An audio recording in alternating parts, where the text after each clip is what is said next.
Okay guys, let's talk. It's late at night, I cannot speak loudly.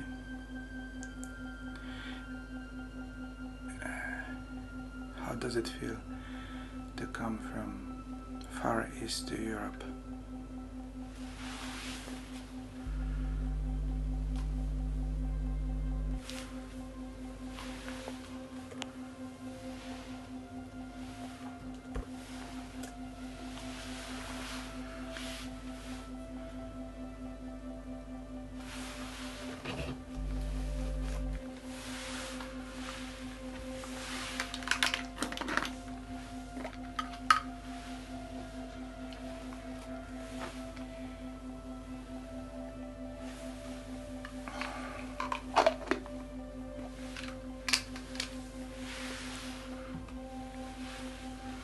For starters, you're moving. Just a second.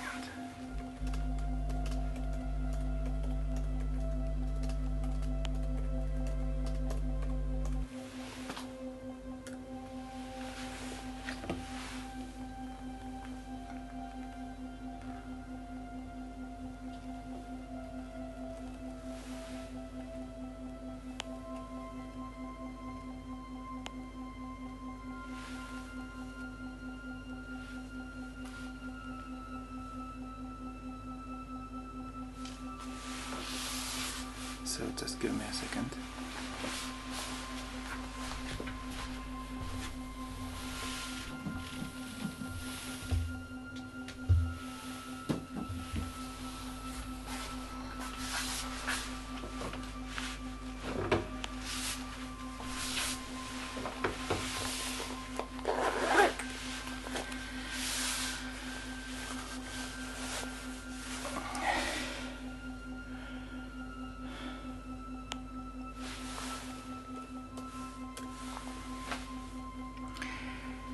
Some of you are asking how does it feel and what's different and what has changed. What is most hard to learn? What is most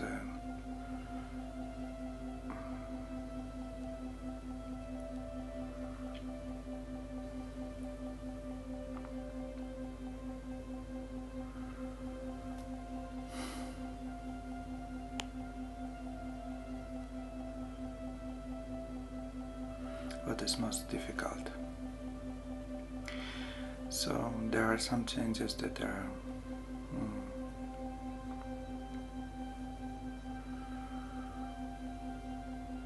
hard, some others are quite amusing, and in general, after 3-4 days, I do not expect to notice even that something has changed.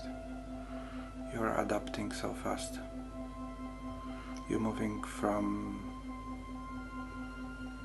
one civilized country to another.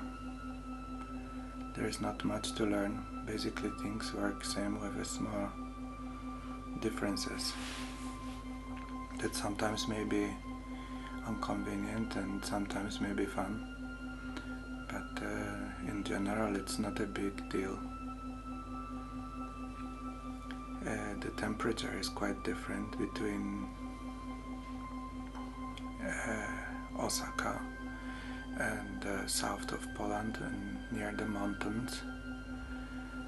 It was my main concern because the temperatures were in 20s in Osaka when I entered the plane.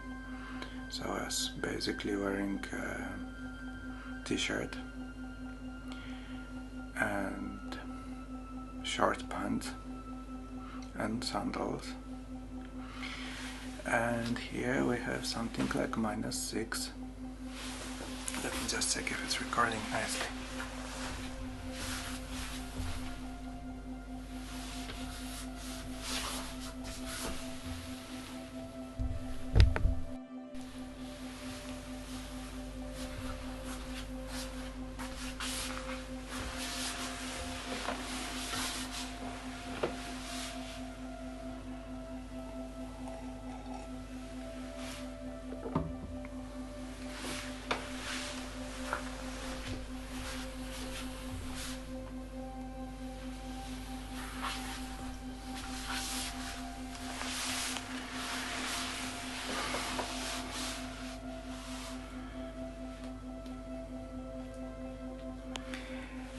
so let's go fast through the things that are noticeable. First, as I mentioned, is the temperature from upwards of 20s in Celsius, for those who don't know, to -6 in Celsius in Poland. And yep, you have to put just a little bit more, a few more layers, and you're okay. Basically, doing something outside on the snow feels very much like ski or snowboard. Basically, as long as you move, your body temperature is okay. So it works like this, that you have a house, you have a bed, you have a kitchen, and for part of the day you stay within those. You keep your body comfortable, you carb load your levels to the point where you can comfortably go through the activities. You give your body enough rest, and then when you are on the snow, it's doing a great job of keeping itself warm. So between Japan and here, I didn't really add any layers. Actually, it's pretty much similar.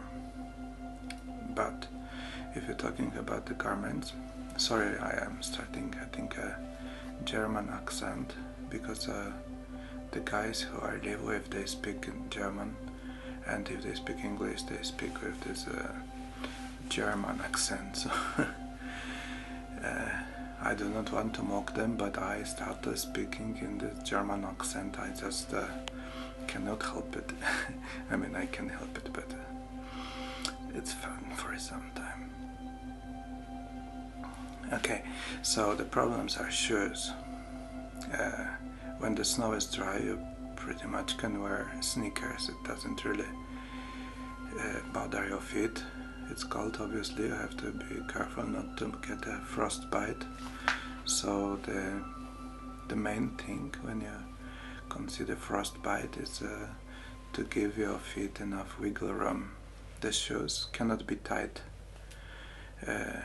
in regular weather. If the shoes are tight, you may get some abrasions, but in a cold weather, if some parts of your feet are constrained, the shoes are too small, especially considering the extra pair of socks you may want to add, they will get a very poor blood circulation and can, well, actually not only can, it will result in a frostbite. From a mild frostbite that will look red and swollen to the most severe that will just require amputation. So one advice: try to keep your shoes a little bit bigger so your feet can move inside, blood can circulate freely, and especially if you do some mountain biking in the winter, your feet remain in the same position for a long time, so it's important to have comfortable shoes and make a rest sometimes. And yep, so this is the one thing I noticed so far. And the other thing, probably in Japan they do not actually care to denaturate the alcohol. So now in the times where you want to sanitize your hands and the surfaces, maybe wipe your electronics from the grime, you would be using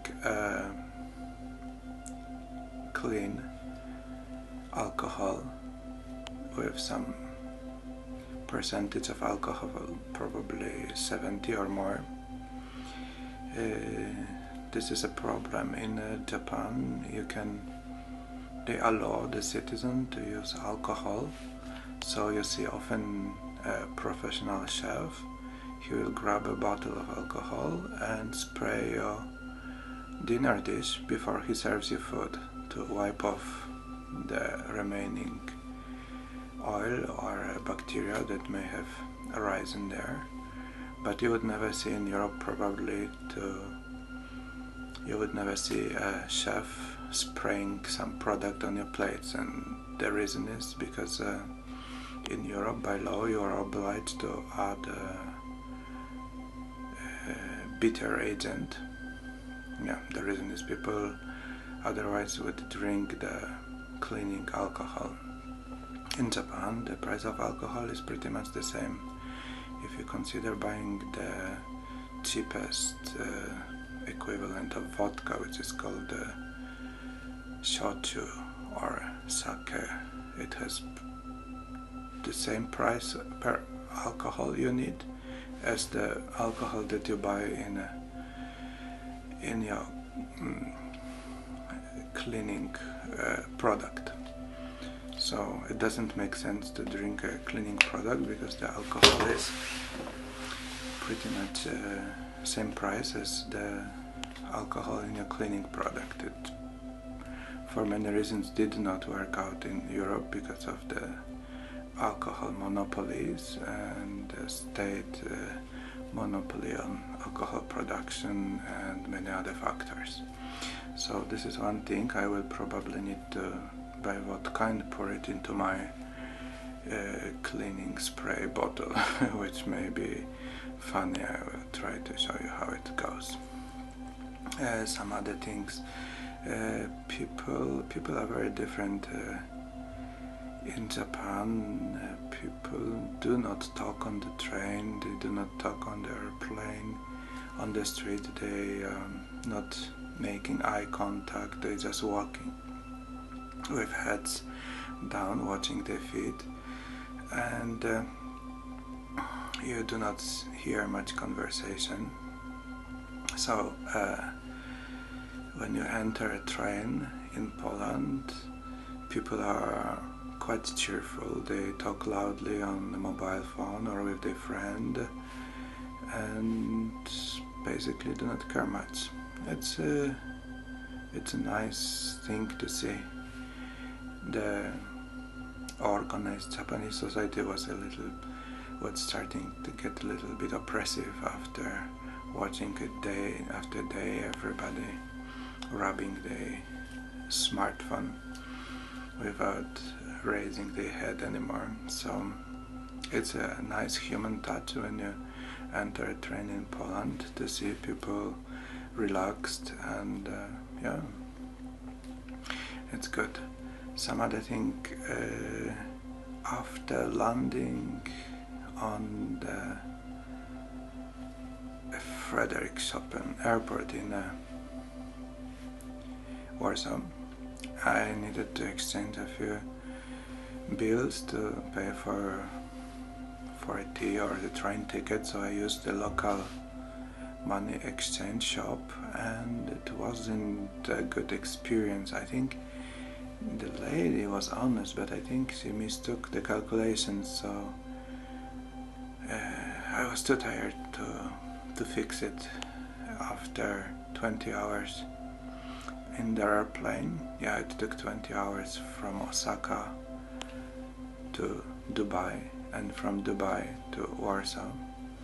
So I was probably too tired to fix it. I noticed that something is wrong, but I have too little energy and too little time to fix it. But anyway, I lost about $100, no, probably a little less, but I lost about $100. She miscalculated the exchange rate.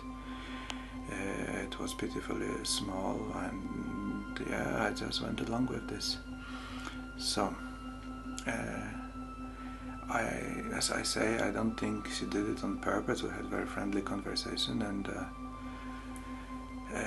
everything was good here, but I guess if you have some minor currency, and Japanese yen probably doesn't show up in Warsaw so often, you have to double check that all the calculations are within reason. The rates are probably not the best if you exchange money on the airport, but still $100 when you exchange 20,000 yen. Yep, it's something will stay in the back of my mind for a little time. and yeah, but I don't think we should do a big deal of this. I mean, I should do a big deal of this. Yeah, but I can't remember. So, other things in Poland, the country has changed a lot. I was traveling with trains that were sponsored through some European projects, so they look a little bit cleaner than before, and pretty much same like in Japan. There is much difference. People dress on the street quite well. In Warsaw, in Wroclaw, it's quite a good fashion sense.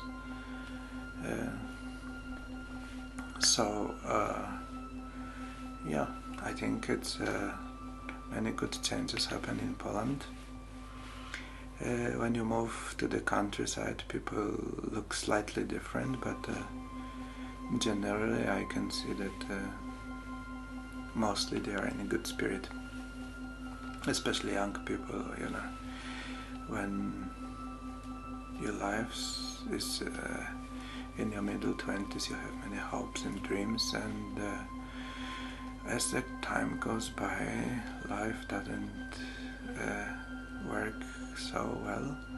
You're losing a little bit of this cheerfulness, smile, and need to socialize, but in general it wasn't so bad. When I moved through the streets with my suitcase and backpack, I forgot to peel off my Emirates airline labels from the suitcase and backpack. So first I noticed I had a label on my suitcase, so I got rid of this. I could mix better with the population, but I forgot on my backpack because simply it was behind me. But then once I noticed, I peeled off this, so people stopped noticing me so much with those shouting from the airplane Emirates labels. Probably they took me for a foreigner. So it may take some time before I disappear in the population and people stop staring at me. It's probably a question of hairstyle. A lot of people in Poland, they cut their hair very short, and also the clothes. Probably it would make sense to change my clothes, buy them from a local supplier. And what else can I say? Yeah, not much coming to my mind now.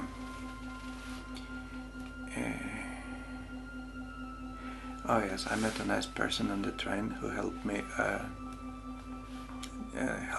buy a phone card. It was quite an experience. For some reason they made a rule that only 2 persons can enter a shop at the same time. So what happens, people are queuing in front of the shop, and 2 persons can shop at the same time. So for example, if one person is very old and doesn't really intend to buy anything, just watching the product, reading a magazine, it may take forever before you can enter the shop. And yeah, I don't know how it works if you disregard this rule, but for some reason people are following this rule.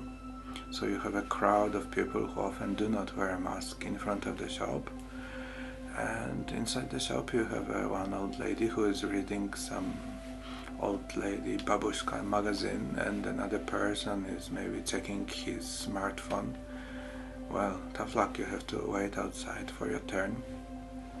But probably the staffers get a little bit break, doesn't get so busy. Yeah, this was the Polish convenience store called Biedronka. We could get about $10 card with internet and phone. I plug it into my iPhone and it worked well. After sending some message with the with the upload.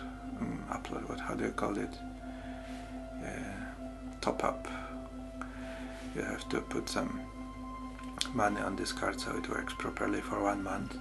But for $10 I got the internet and phone number. The only thing, you have to show some document to the register person, and she will use some procedure to register this card to your name, so you cannot use it for crime or blackmail or whatever other illicit purpose. You could use it if you did not have the name attached to it. So I think gone are the days of burners you could buy easily and just don't bother with this. But this procedure was very smooth. Within 5 minutes she entered the data from my passport to the computer and I was ready to go. I could call immediately, and it was a really big deal because, well, I tell you one difference. In Poland they do not have any more phone boxes. In Japan they keep a phone box on the station in some locations where people may need to use a phone, in emergencies where your phone is discharged, or for old people who do not have a phone and do not want to use it, so you can haul a taxi or make whatever emergency phone call you want, or emergency or not. They keep those phone boxes and they are operational. So this is one good thing. I use those phone boxes maybe once in 10 years, but it's good that they are there and they are operational. But they disposed with phone boxes in Poland and probably many other European countries. I heard that the British phone boxes, the iconic red phone boxes, are used now as storage for automatic defibrillators, those which you use when you have a heart attack on the street. I mean, you do not hope somebody will use it on you. So in Britain, those red phone boxes, they have a power and internet plugged in, so they just use them instead of phone for putting this machine and keeping it charged, so in case of emergency it's there, protected from the elements. So it was a little bit a tough moment when I realized that there are no phone boxes here in Poland and I have to get some contract, but as I said, it was smooth and pretty much painless, thanks to a person who I met on the plane and who helped me with this one. And as such I could make my trip quite nicely. From Warsaw I took some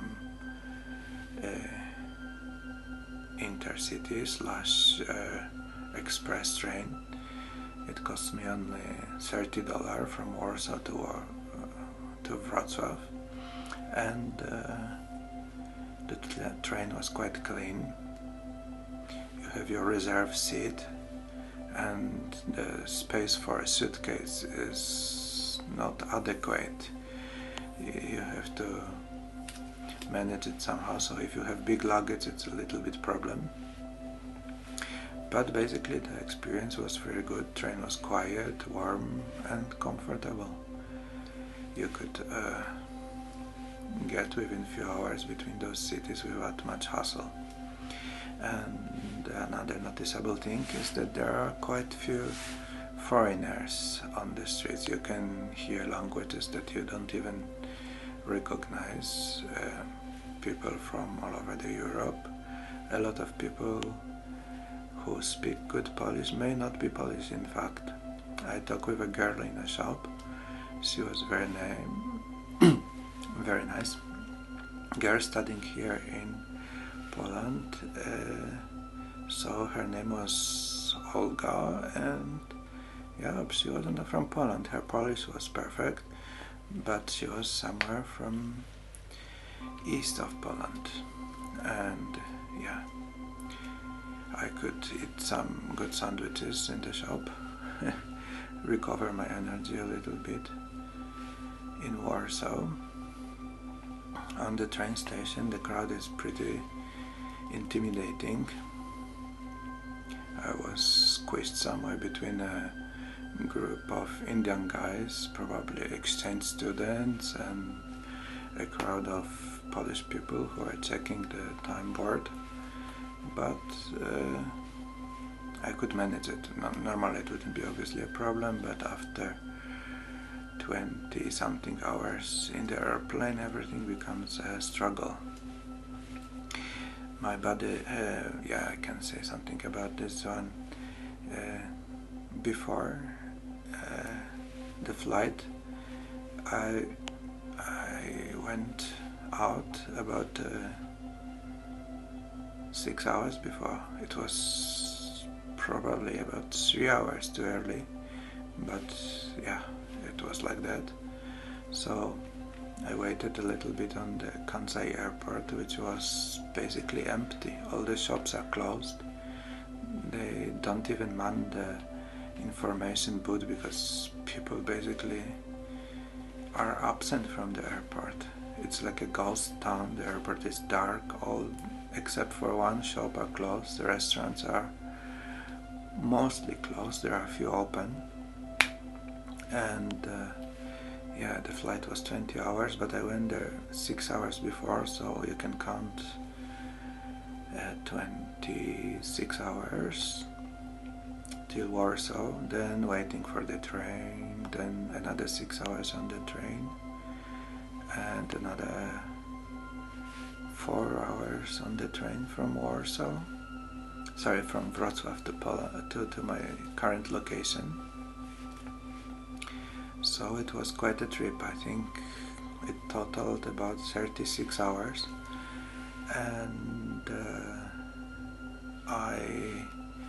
I'm not a strictly vegetarian person, I ordered vegetarian meals on the airplane, hoping that it will be milder for my digestion when you do not move. Maybe it worked well. The air travel, when you don't do it often, can be quite stressful. You have to go through many things that are new. Some airports using automatic procedures, some border control may ask some awkward questions.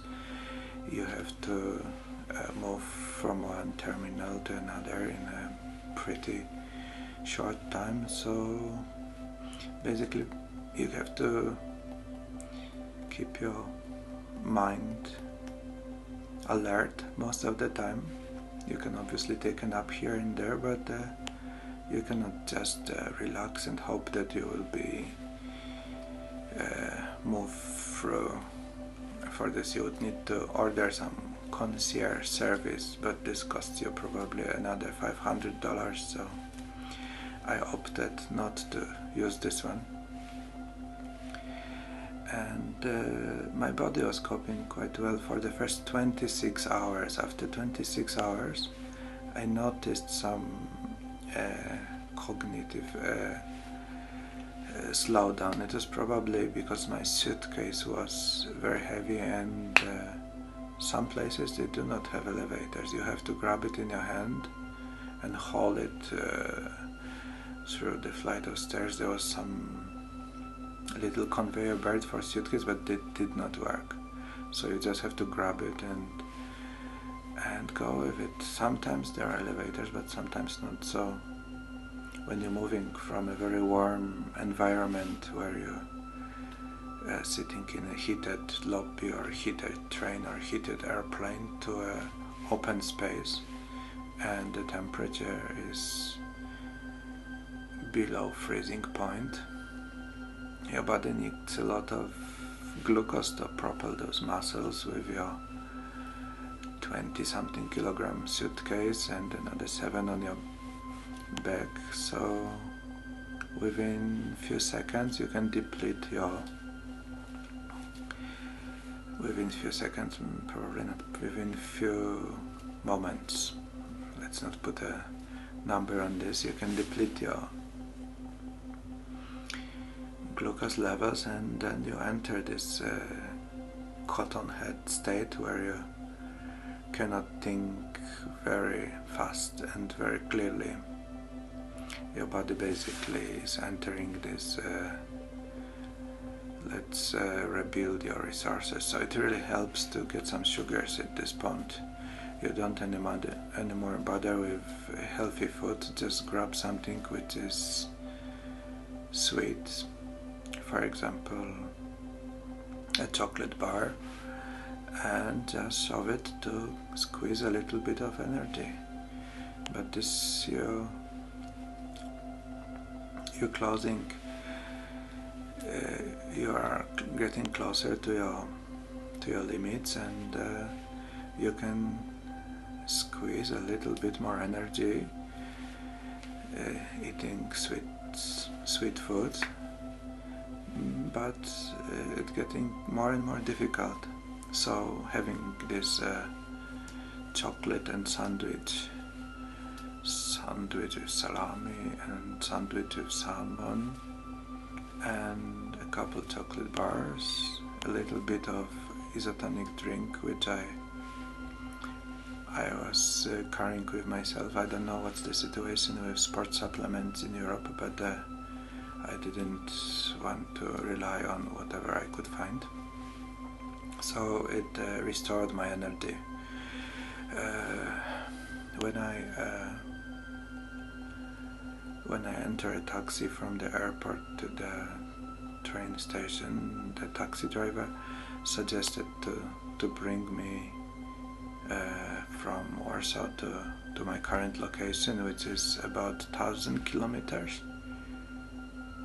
Go and back for him, and yeah, half of this for me. So I was quite surprised that the taxi driver would suggest such a long trip, but apparently it's the case, because immediately afterwards, when I asked some question to a person standing in the lobby of the train station, he was another taxi driver waiting for a customer, and he did the same. He suggested, this is 500 kilometers, you pay me such and such and I will bring you.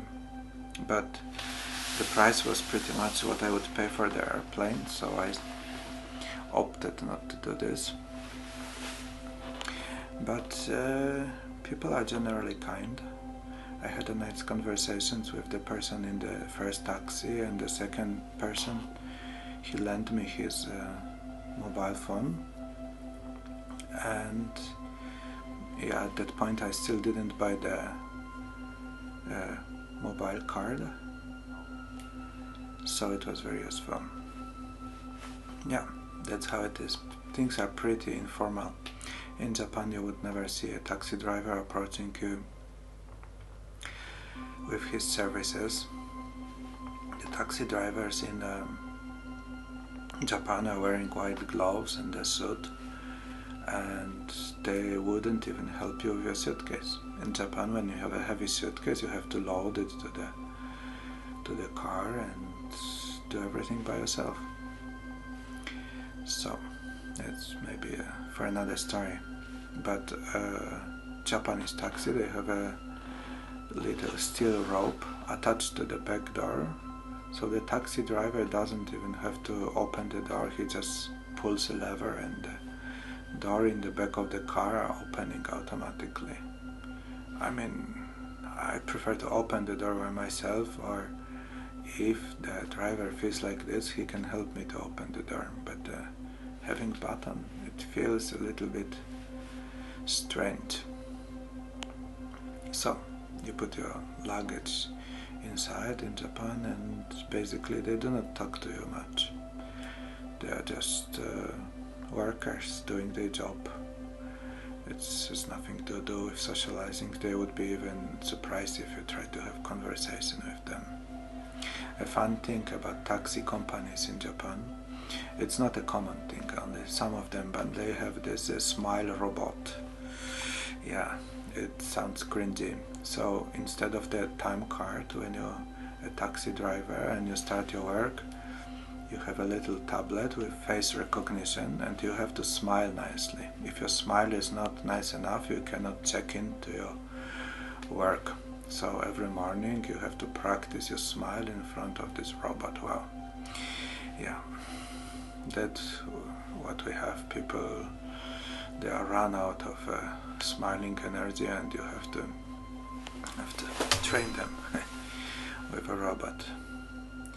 As I said, a cringy thing, but yeah, when you think about business, you want your staffers to know how to smile, and probably they wouldn't smile from natural causes like happiness, so you train them with a robot.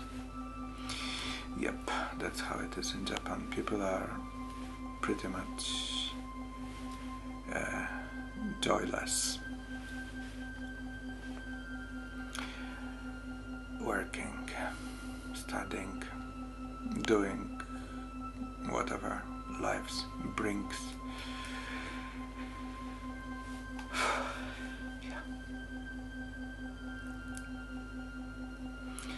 Well, and on that bombshell we ended this video.